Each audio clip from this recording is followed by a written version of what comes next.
Selamat datang di channel Seputar Info. Harga minyak goreng meroket. Berdasarkan penuturan pedagang di Pasar Jaya Gondangdia, Jakarta Pusat, kenaikan terjadi sejak sepekan. Pedagang tak mengetahui secara pasti penyebab naiknya harga salah satu dari 9 bahan pokok, sembako, itu. Namun yang diketahui salah satu penjual sembako di Pasar Gondangdia, Yuni, penyebab harga minyak goreng naik, karena minyak sawit juga banyak digunakan untuk bahan bakar, salah satunya bioaftur untuk pesawat. Setidaknya itu informasi yang dia dapatkan. Minyak goreng kemasan yang dia jual per liter kini sudah menyentuh Rp19.000, dari normalnya Rp16.000–Rp17.000. Lalu harga minyak goreng curah biasanya dijual sekitar Rp17.000, sekarang sudah Rp19.000.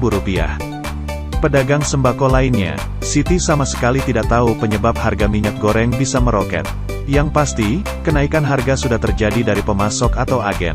Mau tidak mau dia ikut menaikkan harga jual ke konsumen.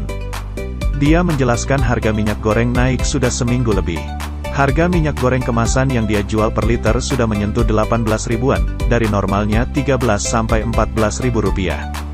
Sebelumnya Direktur Jenderal Perdagangan Dalam Negeri, Kementerian Perdagangan, Oke Nurwan mengatakan kenaikan harga minyak goreng dikarenakan pengaruh dari kenaikan harga minyak sawit mentah, crude palm oil CPO. Dia bilang hal ini dipengaruhi mekanisme pasar, di mana harga CPO yang tinggi ikut mengerek kenaikan harga produk turunannya. Harga minyak goreng tetap mengikuti mekanisme pasar. Saat ini harga minyak goreng sangat dipengaruhi oleh kenaikan harga CPO, katanya. Sekian seputar info.